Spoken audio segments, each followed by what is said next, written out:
এক যুগ পর পাঠকের হাতে পৌঁছালো দৈনিক আমার দেশ পত্রিকা।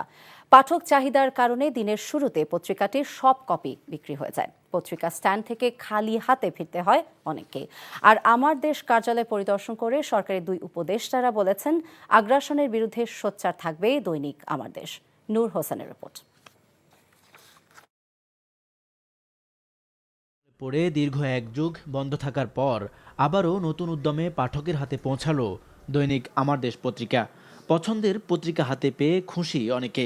আমার দেশ পত্রিকার পাশে থেকে একটি নতুন বাংলাদেশ গড়ার প্রত্যয় নিয়ে এগিয়ে যাওয়ার আহ্বান জানাচ্ছি। তবে বাড়তি চাহিদার কারণে দিনের শুরুতেই পত্রিকা স্ট্যান্ডগুলোতে থাকা আমার দেশ পত্রিকার সব কপি বিক্রি হয়ে যায়। প্রিয় পত্রিকা কিনতে এসে খালি হাতে ফিরতে হয় অনেককে। পত্রিকাটা কিনতে আসছিলাম, বাট এখানে এসে হকার আঙ্কেল বললো যে ওনার কাছে নাকি আর পত্রিকা নাই।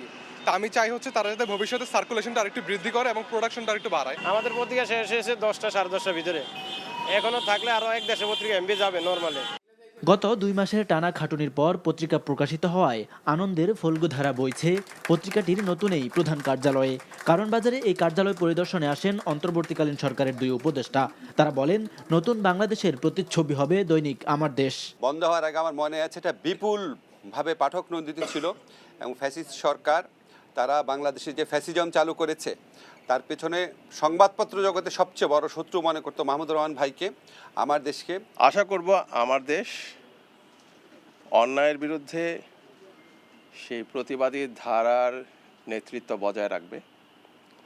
আশা করব আমার দেশ নির্যাতিত মানুষের মুখপাত্র হিসাবে তার অবস্থান ধরে রাখবে। আধিপত্যবাদের বিরুদ্ধে কঠোর অবস্থান বজায় রেখে বাংলাদেশের স্বাধীনতা সার্বভৌমত্বের প্রহরী হওয়ার প্রত্যাশা পত্রিকাটির সম্পাদক মাহমুদুর রহমানের। পাঠক এবং রাষ্ট্র ছাড়া কারো কাছে দায়বদ্ধতা নাই, কোনো দলের কাছে নাই, কোনো ব্যক্তির কাছে নাই। আমাদের নিউজে কেউ ছাড় পাবে না। সেটা যদি আমার পাশে যে দুজন অতি ক্ষমতাবান মন্ত্রী দাঁড়িয়ে আছেন তাদের কোনো নিউজ পাওয়া যায়, সেটাও আমার কোনো ছাড় পাবে না আমার দেশে। বস্তুনিষ্ঠতার সঙ্গে দেশের মানুষের স্বার্থে আমার দেশ কথা বলবে বলেও জানান মাহমুদুর রহমান। নূর হোসেন, এনটিভি নিউজ, ঢাকা। চাকরি পেয়ে গেছি। চাকরি? আপনার কি কোনো কমন সেন্স নেই? আপনি একটা মানুষের বাসায় ঢুকে পড়ছেন কিভাবে? বাসায় প্রবেশের কি নিষেধ আছে নাকি? এই অসময়ে ছাদে আসার কারণ কি? নতুন করে কারো প্রেমে পড়লেন নাকি? আমি আকাশ দেখছিলাম, আকাশ দেখতে দেখতে হারিয়ে গেলাম, হঠাৎ করে আপনি আসলেন।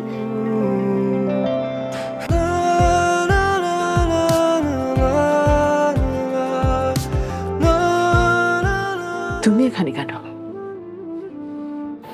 আমার অনুমতি নিয়ে এখানে আসা উচিত ছিল তোমার। মা, এই ছবিটা কার? আমার ম্যাডাম এই ছবিটা দেখে প্রতিদিন কাঁদবে কেন মা? এই মেয়েটা কি সব কথা বলছে? মারিয়া, তোমার কি হয়েছে? আজ এত বছর পর কি শাস্তি দিব আপনাকে বলেন তো?